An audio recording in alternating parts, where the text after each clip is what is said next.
चालू कर लेना, रिकॉर्ड करना चाहते हो वो रिकॉर्ड कर लेना, कोई दिक्कत नहीं है। आज देखो जितना भी यहाँ जो सिस्टम है ना वो बताऊंगा, फिर बचेगी आपकी क्या टायर। एक मिनट भाई, हेलो, हाँ भाई देखो स्टार्ट करते हैं रेडिएटर से, ठीक है। सबसे पहली चीज़ यही होती है, प्री चेकिंग की लगाएंगे हम कल, उसकी तो बैठा कर ही लग जाएगी एक साथ, ठीक है, क्योंकि नए लड़के भी हैं बहुत से बीच में, तो उनको बताया नहीं मैंने कुछ, क्योंकि नंबर उसी चीज़ के मिलते हैं, बाकी नंबर नहीं मिलते, नंबर उसी चीज़ के मिलते हैं हमेशा। प्री चेकिंग है।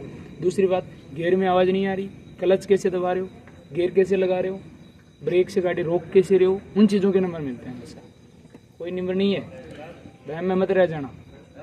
हाँ है 6 नंबर वाइवा पूछ रहा हूँ, लेकिन वही उसी प्री चेकिंग के अंदर से पूछा जाएगा, जो आप चेक कर रहे हो ना उसी में से पूछे जाएंगे वो क्वेश्चन। दूसरी बात, गाड़ी सारे लगाएंगे, गाड़ी में वो चीज़ें आवाज़ें वगैरह नहीं आनी चाहिए, तो गियर लगाने का तरीका वगैरह उनके नंबर देंगे। आप क्या सोच रहे हो 5 ऑप्टिव में गाड़ी चला देंगे नंबर आ जाएंगे?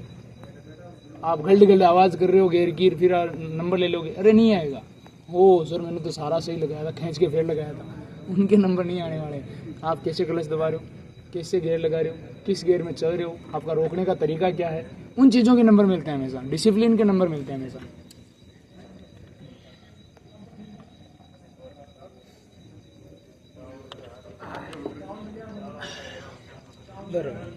अब दूसरी बात क्या होती है, आज मैंने जिसने हल्की भी गियर में आवाज़ कर दी ना उसका नंबर उड़ा दिया तुरंत ही, हल्की भी कर दी ना उसका तुरंत उड़ा दिया।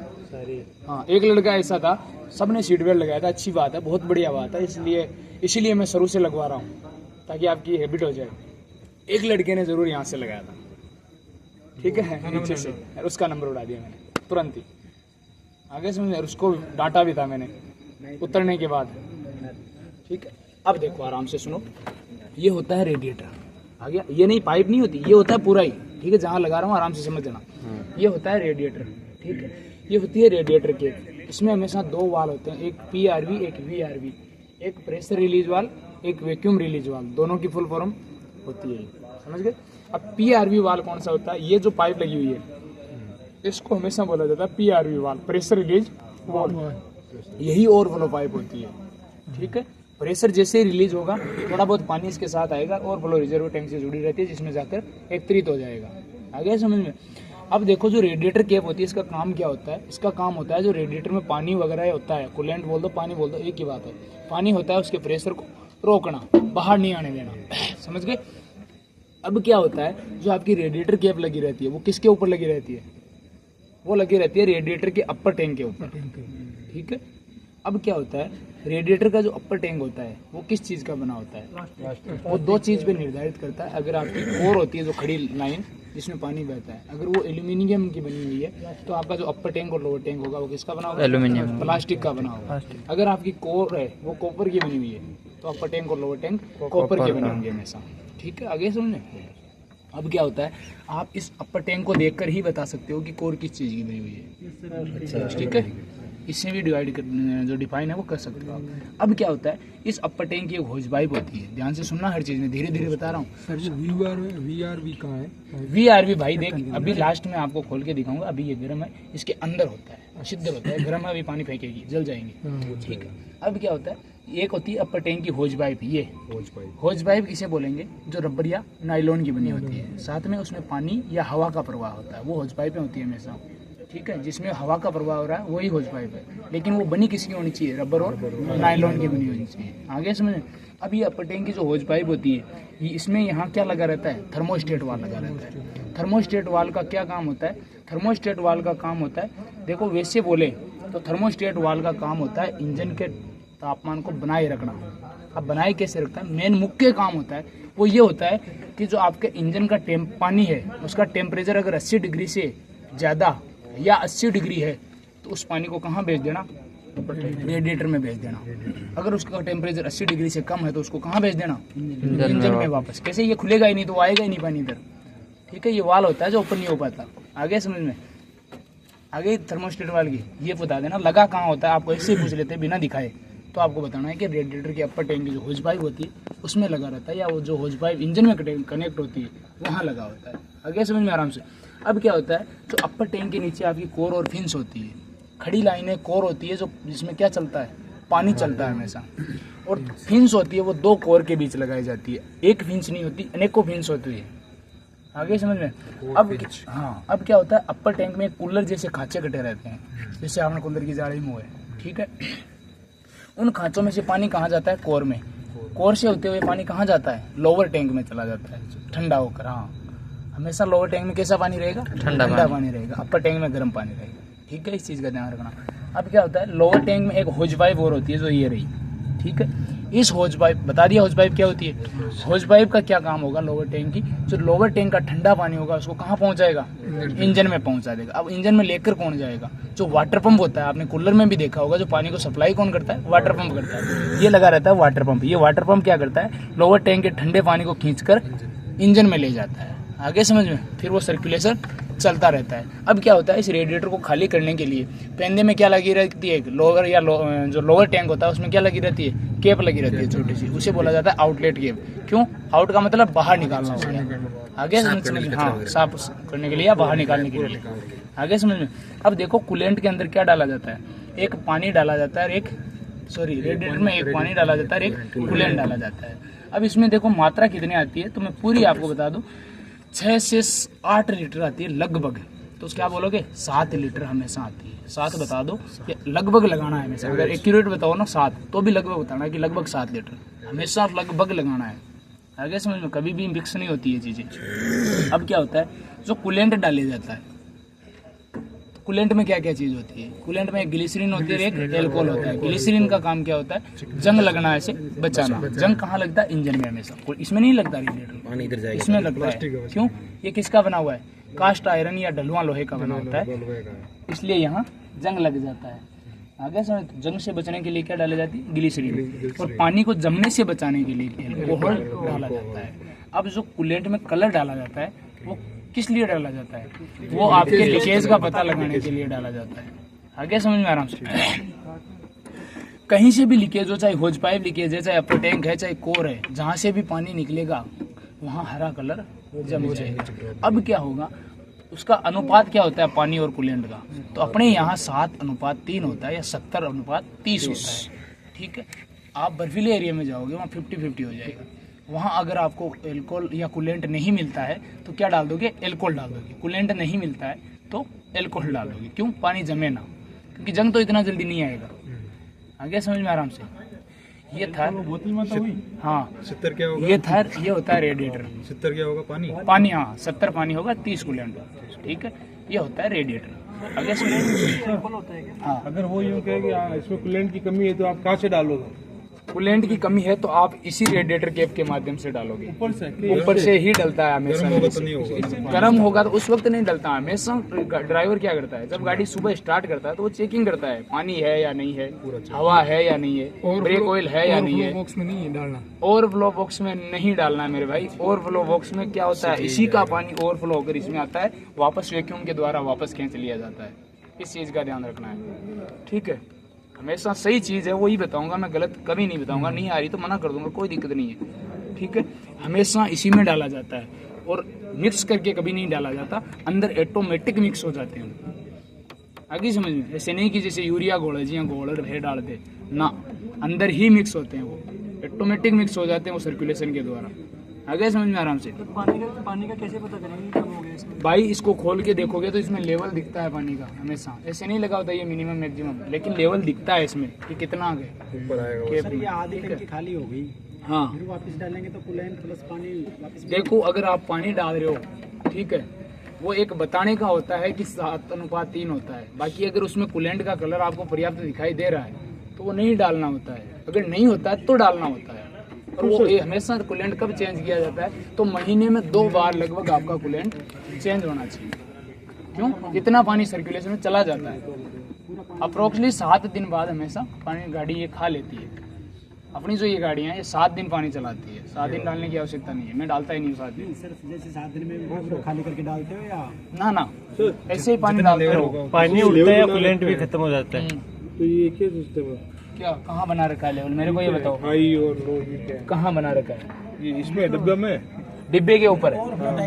ये ओवरफ्लो टैंक है, इसमें ओवरफ्लो होता है। अगर वापस वैक्यूम के द्वारा नहीं खींचा जा रहा है, क्यों नहीं खींचा जाता, देखो आप डेली डाल रहे हो, ठीक है, ओवरफ्लो हो रहा है। अब इसको तो खाली जगह है ही नहीं है, वैक्यूम के द्वारा वापस कैसे खींचेगा, तो इसको भी आपको चेक करते रहना। ये ओवरफ्लो नहीं होना चाहिए, ज़्यादा मैक्सिमम लेवल से ऊपर नहीं आना चाहिए। कूलेंट उसी से डालेंगे, इसमें नहीं डालेंगे, ये तो ओवरफ्लो है, इसमें नहीं डालोगे, इसमें कुछ भी नहीं डालना है। इसी में डलेगा कूलेंट। में तो ध्यान रहता ना, इस चीज़ का ध्यान रखना है। कुछ भी नहीं, इसमें से वापस पानी जाता है। इसमें वैक्यूम अरे इस टैंक में आप सुनो, मेरे को पता है इतना आप क्यों पूछ रहे हो, किसी ने बताया होगा आपको इसमें कूलेंट डाला जाता है। ठीक है, मैं समझ जाता हूँ, तो भावना ऐसी बात है, ट्रैक्टर वगैरह में डाला, अरे डाल सकते हो, वैसे कोई दिक्कत नहीं है, इसमें उठा लेगा वो वैक्यूम के द्वारा, लेकिन हमेशा डाला उसमें जाता है। मैं ये बता रहा हूँ आपको, वही पूछ रहा हूँ मैं असली चीज आपको बता रहा हूँ। मैं अभी भी बताया था कि गलत नहीं बताऊंगा मैं। सर, हमारे घर में गाड़ी इसको डालते हैं।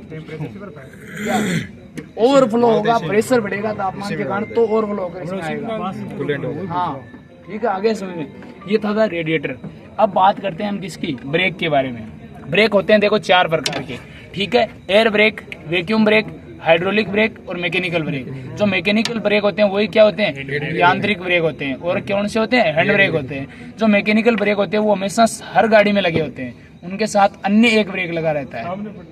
आगे समझ में, इन तीनों में से अन्य एक ब्रेक लगा होता है। अब क्या होता है, जो एयर ब्रेक होता है उसमें हवा को स्टोर किया जाता है और उसके दबाव से ब्रेक लगाया जाता है।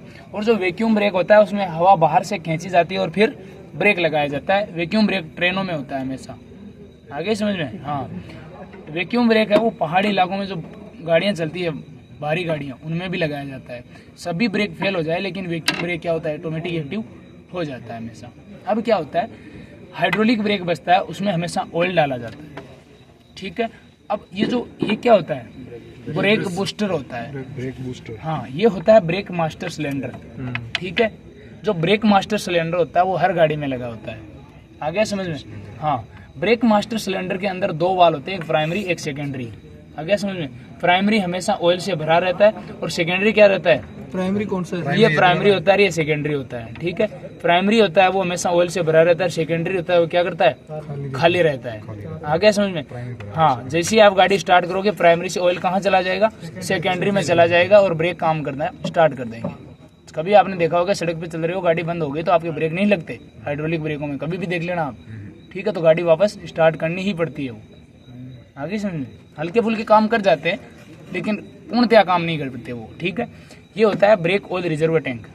ये किस पे लगा होता है, ब्रेक मास्टर सिलेंडर के ऊपर लगा होता है। इसमें ऑयल कौन सा डलता है, .3 लाल कलर का डलता है। हाँ, DOT .3 आ गया, रेड कलर का। कितना आता है, लगभग 250 से 350 ml। ठीक है, हाँ ml। ये क्या होता है, क्लच ऑयल रिजर्व टैंक होता है। ये पावर जिसमें क्लच होती है उसी में मिलेगा, मैनुअल में नहीं मिलेगा। ठीक है, ये होता है क्लच मास्टर सिलेंडर। आगे समझ में। थोड़ा साइड कर ले मोबाइल। क्लच मास्टर सिलेंडर होता है। ठीक है, इसमें ऑयल कौन सा डलता है, .4 किस कलर का आता है, व्हाइट कलर का आएगा। आ गया, वही उतनी क्वांटिटी इसमें आएगी, मात्रा इसमें आएगी। हाँ, आगे समझ में है। हाँ, वो मैंने ही लिखा रखी है। ठीक है, लेकिन लगभग इतनी आती है। ठीक है, कोई दिक्कत वाली बात नहीं है उसमें। अब क्या होते हैं, जो आपके फिल्टर होते हैं वो 3 प्रकार के होते हैं, एयर फिल्टर, ऑयल फिल्टर और फ्यूल फिल्टर। जो एयर फिल्टर होते हैं वो कितने प्रकार के होते हैं, 2 प्रकार के होते हैं। कौन कौन से होते हैं, ड्राई और वेट। ठीक है, ड्राई और वेट। ड्राई होते हैं वो सूखे होते हैं और वेट होते हैं वो गीले होते हैं। इस चीज़ का ध्यान रखना। जो ड्राई होता है वो प्लास्टिक के बने होते हैं और हमेशा गाड़ी में तिरछे लगे रहते हैं। जो वेट होते हैं वो लोहे के बने होते हैं और खड़े लगे रहते हैं। ठीक है, वेट में क्या डाला जाता है, ऑयल डाला जाता है। आगे समझ में आराम से। अब जो ड्राई फिल्टर होते हैं इनमें 2 फिल्टर और होते हैं, एक प्राइमरी होता है और एक सेकेंडरी होता है। किसके बने होते हैं, किसके बने होते हैं, कागज और स्पंज के बने होते हैं। ठीक है, हाँ, यहाँ से जो बाहर से हवा को फिल्टर के अंदर लेके जाएगी उस पाइप को क्या बोलते हैं, एयर फिल्टर की सेक्शन पाइप। एयर फिल्टर की सेक्शन पाइप बोला जाता है। हाँ, सक्शन पाइप बोल दो, सेक्शन पाइप बोल दो, एक ही चीज होती है, कोई अलग चीज नहीं होती। ठीक है, एयर फिल्टर की सक्शन पाइप बोल दो। ठीक है, अब क्या होता है, एयर फिल्टर आपका चौक हो जाता है तो जो एयर फिल्टर इंडिकेटर लगा है ये क्या करता है, इंडिकेट करता है आपको कि एयर फिल्टर चौक हो गया। इसमें रेड कलर का सिंबल आ जाता है। ठीक है, अब साफ कैसे करोगे आप, कभी भी क्या नहीं करना है, तेज हवा के प्रवाह से साफ नहीं करना है। साथ में नमी के मौसम में इसको कभी भी साफ नहीं करना है। अब इसको एयर फिल्टर को साफ करके क्या करोगे, वापस सेट करके इसको एक बार जो इंडिकेटर होता है इसको प्रेस कर दोगे, ये व्हाइट कलर का सिंबल आएगा और ये काम करना स्टार्ट कर देगा। आ गया समझ में आराम से। अब होता है ऑयल फिल्टर। ऑयल फिल्टर यहाँ आपके ऑयल संप में लगा होता है नीचे, ठीक है, और एक डब्बा सा लगा रहता है ब्लैक या रेड कलर का, देख लेना दिन में गाड़ी में आराम से, आगे समझ में। ऑयल कौन सा डलता है इंजन में, वो अभी जब इंजन का लूंगा ना तो बताऊंगा, ठीक है। ये होता है फ्यूल फिल्टर। हमेशा दो होते हैं फ्यूल फिल्टर, एक प्राइमरी होता है, एक सेकेंडरी होता है। प्राइमरी होता है वो कपड़े का बना होता है, सेकेंडरी होता है वो कागज का बना होता है। क्यों? कपड़े में से क्या होती है, अशुद्धि छन के आ जाती है, लेकिन कागज में से कभी छन के नहीं जाएगी, ठीक है, आगे समझ में। अब आप पूछोगे प्राइमरी कौन सा है इनमें से, सेकेंडरी कौन सा है। आप एक चीज देखना, जो फ्यूल नलिका है, जो टैंक की फ्यूल नलिका आकर जुड़ती है वो हमेशा प्राइमरी में जुड़ती है, और जहाँ से FIP पंप से होती है सिलेंडरों में जा रही है वो सेकेंडरी से पंप से जा रही है। इस चीज़ का आप भी पता लगा लिया करो, इतने का कॉमन सेंस आप में भी होगी, इतने पढ़े हुए तो आप भी होगे, ठीक है। अब क्या होता है, ये होता है फ्यूल पंप। इसका काम क्या होता है, एक तो एयर निकालना, दूसरी बात क्या होता है, फ्यूल को टैंक से खींचकर कहाँ लाना, फिल्टरों में लाना, आगे समझ में। अब बात करते हैं हम बैटरी की। किसकी बात करते हैं, बैटरी की। देखो बैटरी एक 12 वोल्ट की होती है और एक कितने की होती है, 24 वोल्ट। किसने कहा, 24 की बैटरी हमेशा 12 वोल्ट की ही होती है, उसको दो को जोड़कर 24 वोल्ट बनाया जाता है, ठीक है। जिन गाड़ियों में 12 वोल्ट का स्लब होता है उनमें बैटरी कितने वोल्ट की होती है, 12 वोल्ट की होती है, और जिन गाड़ियों में 24 वोल्ट का स्लब होता है उनमें दो बैटरियां जोड़कर 24 वोल्ट बनाया जाता है, ठीक है। अब स्लब ऐसे नहीं, वो स्लब होता है, स्लब स्टार्टर मोटर जितने वो होती है 12 वोल्ट और 24 वोल्ट की, वो कहाँ लगी होती है मैं दिखाऊंगा अभी। अब क्या होता है, हमेशा एक चीज़ का ध्यान रखना, जो बैटरी की साइज छोटी बड़ी आती है वो किसके कारण आती है, जो लेड प्लेटें लगी होती है, लेड धातु या शीशे की धातु की प्लेटें बनी होती है, वो कितनी उनकी संख्या बढ़ा दी जाती है तो क्या हो जाती है, साइज भी बड़ी हो जाती है। अब डाला क्या जाता है बैटरी में, बैटरी में डाला जाता है सल्फ्यूरिक अम्ल H2SO4, आगे समझ में, और क्या डाला जाता है, अशुद्ध जल, आगे समझ में, ये डाला जाता है बैटरी में। अब क्या होता है, बैटरी में एक नेगेटिव पॉइंट होता है, एक पॉजिटिव पॉइंट होता है। टर्मिनल पता है कौन से होते हैं, देखो ये चारों तरफ लगते हैं, इनको टर्मिनल नहीं बोला जाता। जो बैटरी की खूंटी होती है उनको टर्मिनल बोला जाता है हमेशा। एक नेगेटिव होता है, एक पॉजिटिव होता है। जो पॉजिटिव टर्मिनल होता है वो नेगेटिव टर्मिनल की तुलना में क्या होता है, थोड़ा सा मोटा होता है, और नेगेटिव क्या होता है, पतला होता है। अब क्या होता है, जो नेगेटिव वायर होता है वो बॉडी से कनेक्ट होता है हमेशा, ठीक है। नेगेटिव टर्मिनल होता है वो कहाँ कनेक्ट होता है, बॉडी से कनेक्ट होता है हमेशा। आ रहे हो उठ के बीच में, समझ में नहीं आएगा, फिर हो रहा हो गया आप दूसरी बार में, ठीक है। अब क्या होता है, जो नेगेटिव वायर होता है वो हमेशा ब्लैक कलर का होता है, और पॉजिटिव वायर होता है वो रेड कलर का होता है। जो नेगेटिव वायर होता है वो किससे कनेक्ट है, पॉजिटिव किससे कनेक्ट है, सेल्फ स्टार्टर मोटर से। अब आप मेरे को एक चीज बताओगे कि जब भी आप बैटरी डिस्कनेक्ट कर रहे हो तो कौन से वायर को हटाओगे, नेगेटिव वायर को हटाया जाएगा हमेशा, और पॉजिटिव को बाद में हटाया जाएगा। जब भी लगा रहे हो पहले पॉजिटिव को लगाया जाएगा, नेगेटिव को बाद में लगाया जाएगा, ठीक है। क्यों, स्पार्क हो जाता है, पॉजिटिव को पहले हटा दोगे, कहीं ना कहीं टच हो गया तो स्पार्क हो जाएगा, आगे समझ में। ये थी बैटरी, नेगेटिव को निकालना सबसे पहले अर्थ हटाओगे आप, ठीक है। अब बात करते हैं हम इंजन की। इंजन दो प्रकार के होते हैं, इंटरनल कंबशन चेंबर और एक्सटर्नल कंबशन चेंबर, बाह्य दहन इंजन और आंतरिक दहन इंजन। देखो होती बहुत बड़ा है इंजन, छोटे छोटे बहुत पार्ट होते हैं। जब भी हम ऑनलाइन क्लास लेता हूँ तो वो कम से कम 4-5 क्लासों में घंटे में जाकर कंप्लीट होता है, वो 4 से 5 घंटे में जाकर कंप्लीट होता है। लेकिन यहाँ मैं वही चीज़ें बताऊँगा जो आपके काम करने योग्य है या काम में आने योग्य और ऊपरी ज्ञान होता है, वो उतना कहीं नहीं पूछा जाएगा। ऐसे नहीं आप ITP के लिए जा रहे हो, ITP के लिए जा रहे हो तो आप बेच लेना और वहाँ से पढ़ना फिर आराम से। अब क्या होता है, ऐसे फ्री में नहीं दिया जाता, ठीक है। देखो इंजन होते हैं वो दो प्रकार के होते हैं, इंटरनल कंबशन चेंबर और एक्सटर्नल कंबशन चेंबर, ठीक है। जो इंटरनल कंबशन चेंबर होता है उसमें दहन सिलेंडरों के अंदर होता है, एक्सटर्नल कंबशन चेंबर होता है उसमें दहन बाहर होता है हमेशा, इसीलिए इनको आंतरिक दहन इंजन और बाह्य दहन इंजन बोला जाता है, ठीक है, समझ गए। अब बाह्य दहन इंजन होता है वो कौन से होते हैं, कभी स्टीम इंजन, भाप इंजन नाम सुना होगा, वो होते हैं बाह्य दहन इंजन। जो गाड़ियों में लगे होते हैं इंटरनल, वो कौन से होते हैं, इंटरनल कंबशन चेंबर होते हैं, इनमें सिलेंडर के अंदर होता है दहन हमेशा। अब क्या होता है, इंटरनल कंबशन चेंबर होते हैं वो भी दो प्रकार के होते हैं, पेट्रोल इंजन और डीजल इंजन, या स्पार्क इग्निशन इंजन और कंप्रेशन इग्निशन इंजन। जो कंप्रेशन इग्निशन इंजन होता है वो कौन सा होता है, डीजल इंजन होता है हमेशा, और जो स्पार्क इग्निशन इंजन होता है वो कौन सा होता है, पेट्रोल इंजन होता है। अब देखो स्पार्क इग्निशन इंजन भी दो प्रकार के होते हैं और कंप्रेशन भी दो प्रकार के होते हैं, 2 स्ट्रोक और 4 स्ट्रोक। अब क्या होता है, वो इंजन होते हैं 2 सिलेंडर और 4 सिलेंडर, और 6 सिलेंडर इंजन भी आते हैं, ठीक है। लेकिन उनमें क्या होगा, स्ट्रोक सभी में 4-4 होंगे, suction stroke, compression stroke, power stroke और एग्जॉस्ट स्ट्रोक। आगे समझ में। अब जो सक्शन होता है उसमें क्या होता है, फ्यूल को अंदर खींचा जाता है। जो आपका पेट्रोल इंजन होता है उसमें हवा और फ्यूल को मिक्सचर बनाकर अंदर खींचा जाता है। उसके बाद क्या किया जाता है, उनको कंप्रेस किया जाता है। उसके बाद कार्बोरेटर है, ठीक है, वो स्पार्क प्लग लगा रहता है एक सिलेंडर में पावर एग्जॉस्ट पावर स्ट्रोक के समय। उसमें क्या होता है, उस स्पार्क प्लग के पास जो कार्बोरेटर होता है वो चिंगारी भेजता है और वो चिंगारी विस्फोट कर देती है, ठीक है। पेट्रोल इंजन में होती है ये चीज, ध्यान रखना। पेट्रोल इंजन में क्या होता है, एक तो कार्बोरेटर होता है, एक स्पार्क प्लग लगा रहता है, ठीक है। चिंगारी बगेगी जाओगी जी, मोटरसाइकिल का इंजन देखी होती है एक बार, ठीक है। उसमें क्या लगे हो रहा है, स्पार्क प्लग लगे हो रहे, ठीक है। फिर विस्फोट हो जाएगा और फिर एग्जॉस्ट का धुआं बाहर आ जाएगा। डीजल में क्या होगा, केवल हवा को अंदर लिया जाएगा। सक्शन स्ट्रोक के माध्यम से क्या होगा, केवल हवा को अंदर लिया जाएगा, कंप्रेस किया जाएगा। फिर उसमें इंजेक्टर लगा होता है जिसके माध्यम से फुहारों लगे हो रहे हैं, डीजल को छिड़काव किया जाए महीन कणों में तोड़कर, ठीक है। तो उससे क्या होगा, विस्फोट और फिर एग्जॉस्ट में धुआं बाहर आ जाएगा। आगे समझे। अब बात करते हैं इंजन की, जो ये लगा हुआ है इसमें जो चीजें दिख रही है उनकी बात करते हैं। आगे समझे। अब देखो, ये जो सबसे ऊपर कवर लगा रहता है इंजन के, इसको बोला जाता है टेपिट कवर। क्या बोला जाता है, टेपिट कवर।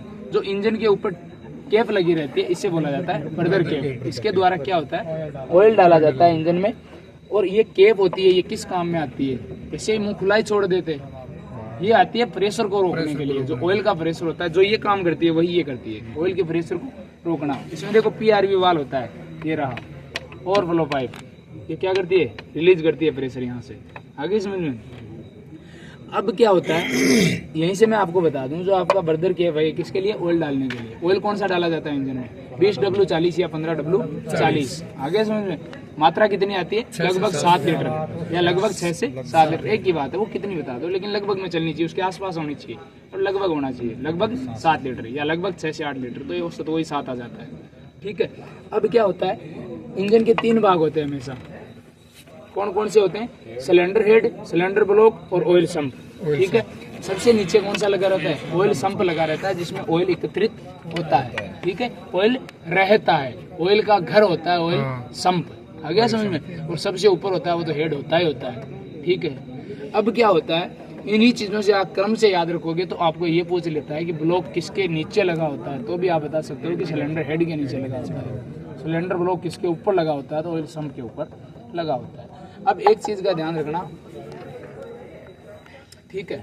अब क्या होगा, जैसे ही इंजन स्टार्ट होगा, पुर्जे घूमेंगे, पुर्जे घूमेंगे तो ऑयल संप में जाएंगे, संप में जाएंगे तो क्या होगा, उन पुर्जों के साथ क्या आएगा, ऑयल आएगा साथ में, क्योंकि वो घर्षण तो होगा। फिर वो ठंडे होने के लिए जाएंगे नीचे, घूमते हुए नीचे जाएंगे तो क्या होगा, वो ऑयल चिकनाइट के कारण वो ठंडे हो जाएंगे और ऑयल को थोड़ा बहुत साथ ले आएंगे। फिर उनको सिलेंडर की दीवारों पे छोड़ दिया जाता है उस ऑयल को। छींटे तो पड़ते हैं, जैसे कीचड़ में टायर निकलाना क्या हुआ, छींटा बड़ा वो बोले अगर इनके कीचड़ में बाटो फेंकोगा तो फांके मार पड़ेगा, ठीक है।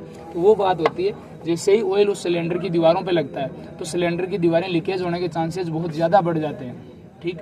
तो उसमें क्या लगाई जाती है, एक ऑयल रिंग लगाई जाती है, ऑयल रिंग लगाई जाती है, ताकि वो रिंग क्या करे, उस पूरे ऑयल को कहाँ ले जाए, वापस ऑयल संप में ले जाए।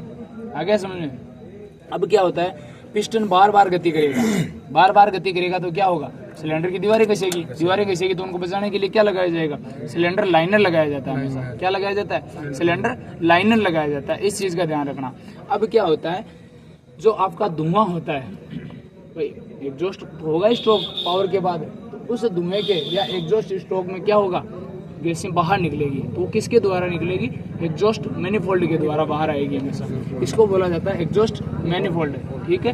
क्या बोला जाता है, एग्जॉस्ट मैनिफोल्ड। अब क्या होता है, जो एग्जॉस्ट मैनिफोल्ड होता है, इसी के अंदर क्या लगा रहता है, टर्बो चार्जर। देखो यहाँ लगा रहता है, क्या लगा रहता है, टर्बो चार्जर लगा रहता है। ये टर्बो चार्जर क्या करता है, इंजन से आने वाली गैसों को ठंडा करता है, ठीक है। ठंडा करके कहाँ भेज देता है, EGR के पास भेज देता है। ये होती है EGR, ठीक है, एग्जॉस्ट गैस रिजोल्यूशन। सॉल्यूशन करना क्या होती है, EGR, एग्जॉस्ट गैस रिजोल्यूशन। ये क्या करती है, शुद्ध गैसों को छांटकर इंजन में वापस भेज देती है, अशुद्ध गैसों को साइलेंसर से होते बाहर फेंक देती है। अब क्या होता है, साइलेंसर में दो पार्ट होते हैं, एक होता है कैटेलिटिक कन्वर्टर, एक होता है मफलर। कैटेलिटिक कन्वर्टर क्या करता है, इंजन से आने वाली अधिक हानिकारक गैसों को कम हानिकारक गैसों में बदलता है, और मफलर होता है वो क्या करता है, उन गैसों के शोर को कम करता है। आगे समझ में, मफलर आपने कभी देखा होगा, बड़ी बड़ी फैक्ट्रियां लगी हुई उनके ऊपर क्या लगा रहता है, मफलर। क्यों? अंदर होने वाले शोर को क्या कर देती है, ज्यादा बाहर नहीं आने देती है। आगे समझ में, रट गया अरे ये एग्जॉस्ट मैनिफोल्ड की पाइपें होती हैं, इनके अलग से नाम नहीं होते, ठीक है। टर्बो चार्जर ये रहा, ये यहाँ एग्जॉस्ट मैनिफोल्ड के अंदर। आगे सुनिए, अब देखो, सुनो आराम से। अब देखो क्या होता है, बैटरी डिस्क भी होती होगी, डिस्चार्ज तो होती है, तो उनको चार्ज कौन करता है, अल्टरनेटर या डायनेमो में से चार्ज करता है। वो कौन सी ऊर्जा को किस ऊर्जा में बदलता है, यांत्रिक ऊर्जा को विद्युत ऊर्जा में बदलता है हमेशा, ठीक है। यांत्रिक ऊर्जा को विद्युत ऊर्जा में बदलता है, इस चीज का ध्यान रखना। अब आपको क्वेश्चन पूछा जाता है कि इंजन का क्या काम होता है, आगे समझ में, इंजन का हमेशा काम क्या होता है, हीट ऊर्जा को मैकेनिकल ऊर्जा में बदलना काम होता है, उष्मा ऊर्जा को यांत्रिक ऊर्जा में बदलना काम होता है। आगे समझ में। अब देखो आप कैसे पता लगाओगे कि किसी गाड़ी में या इस गाड़ी में कितने सिलेंडर इंजन है, तो जितने आपके इंजेक्टर लगे हुए हैं उतने सिलेंडर इंजन होगा। 1 2 3 4 4 सिलेंडर इंजन है।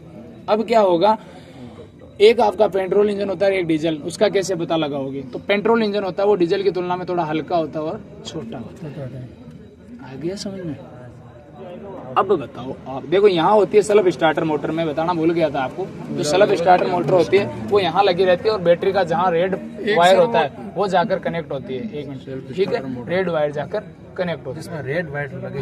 हाँ देख लेना आप दिन में गाड़ी में आराम से खोल के। आ गया समझ में। अब वीडियो बंद कर लो, अब डाउट पूछ लो। सर वो